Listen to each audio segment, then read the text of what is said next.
Now courtside after the game, a disappointing loss 73-65, but joined courtside by starting point guard Brandon Levier. And Brandon, we appreciate you spending a little time with us here. I know it wasn't the outcome you were looking for down the stretch. You guys just kind of unable to hit some shots down the stretch, but it was a really fun game back and forth. I've been really impressed with you the last few games. You seem like you have been able to get to your spots inside the arc and hit those little 15-foot jump shots. That's something you've been working on? Yes, that's a part of my game that I work on a lot. That's kind of the strong suit of my game, is that 14, 15-foot range. You've done a really good job getting to that spot. I feel like a lot of players want to get all the way down inside the goal. It's either three-pointer or 2 feet. You've done a really good job of that. I've said it on the air numerous times. I think you're the best on-ball defender in this league. And I think when you are that good of an on-ball defender, that's because you want to be that good of an on-ball defender. That has to be something that you work at constantly. Right. That's my mindset, and our mindset as a team is playing defense. We talk about it a lot. Our defense is going to give us our offense. So those are things that we work on a lot and we try to work on. You've got a young point guard backing you up right now in TJ Stargell, and you guys have kind of contrasting styles of game. I've seen you on the sideline talking to him a lot, kind of taking him under your wing a little bit. Yeah, he has a long 4 years. So anything I can do to help him out and give him advice, that's what I'm here for.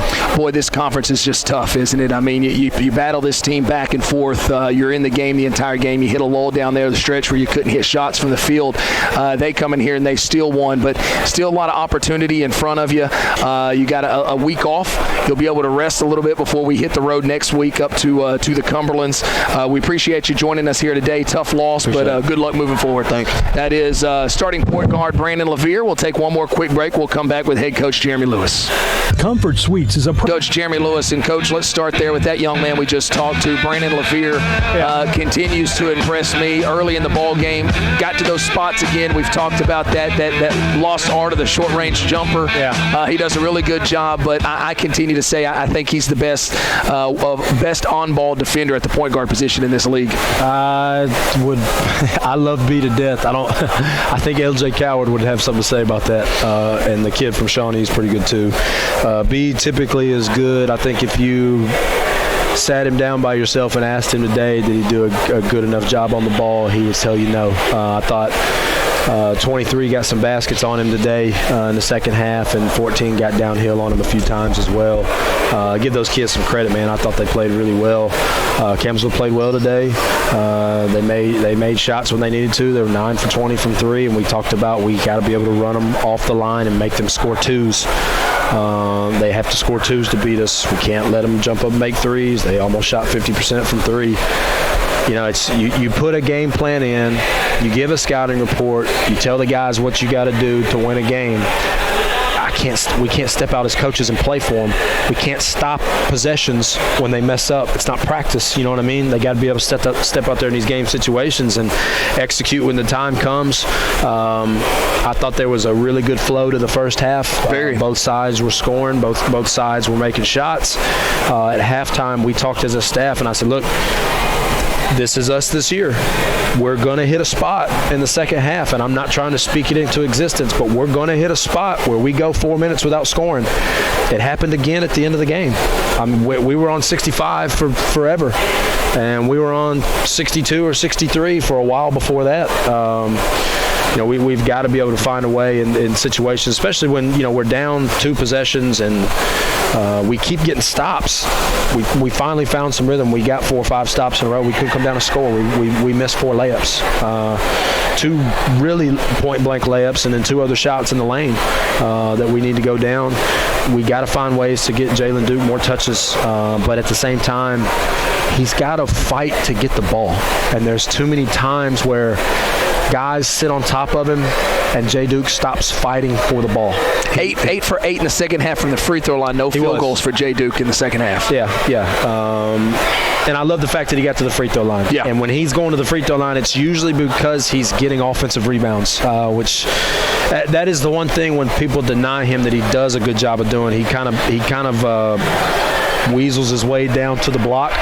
And gets those guys pinned on top of him. And when shots go up, he can be a monster on the offensive glass when he wants to be. But we're still trying to find some rhythm with Damari and Isaac. you kind of get to a point with Damari where it's like, hey, man, you just need to be a catch-and-finish guy. 2 for 9 the other night, 3 for 11 tonight. I mean, that's 5 for 20 in the last 2 games. And it's almost when he's bouncing the ball, he's not scoring. He needs to be a catch and shoot, catch and finish around the rim. We got to get him and Isaac in here and get them through some individual work this week. Put the pad on them, get them through some contact stuff.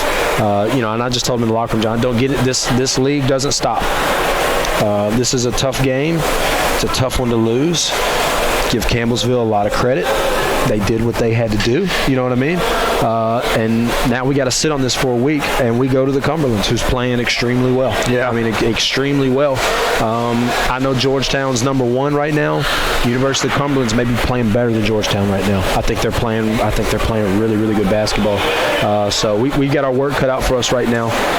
But these guys they got to find a way to stay together.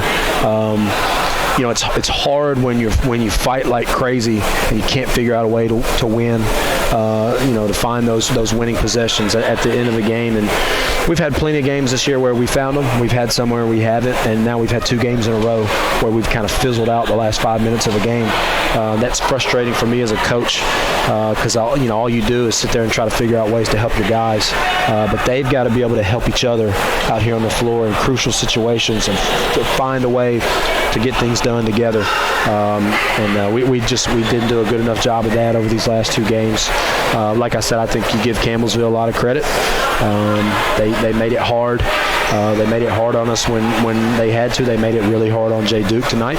I thought Aaron Ridley stepped up and played well offensively. 18 points on 9 field goals. And I thought Brandon played well offensively. Like I said, we got to get the 2 big guys in rhythm with each other. Damari and Isaac, they got to find rhythm with each other on the floor, or we got to play small. And I got to play Aaron more as a 4 or Jay Duke as a 4 with Aaron out there, and we got to play either the 2 point guards or one of the point guards and Negron more, and alternate those minutes with Damari and Isaac and Heath a little bit more. So we'll see. We got some things that we got to figure out. There's still a whole month of February to play.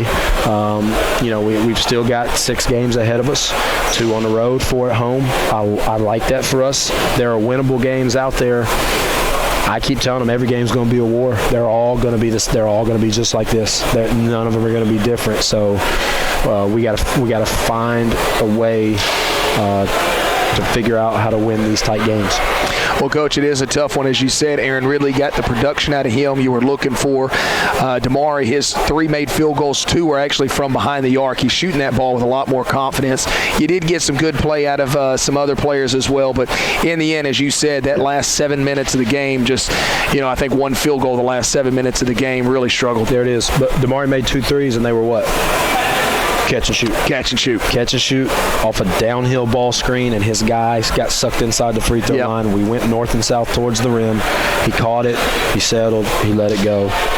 I've been telling those. I don't mind those shots from him when they're in rhythm and his feet are set. But like I keep saying, he needs to be a catch and shoot, catch and finish. He's a finisher. He's not a playmaker for us. He's a finisher of plays, and we need him in positions where he can finish plays. He's getting post catches, but they're 15 feet from the rim. Yeah, so he's having to dribble, spin. He's spinning and shooting fadeaways over guys. His size are small. You should be shooting fadeaways over those guys. You should be putting them in the basket. And we have to get him there.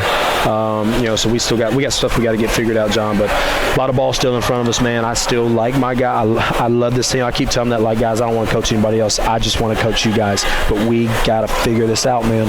We got to fit. What's the deal? Why are we hitting those lows? Like you said, 1 field goal in the last 7 minutes.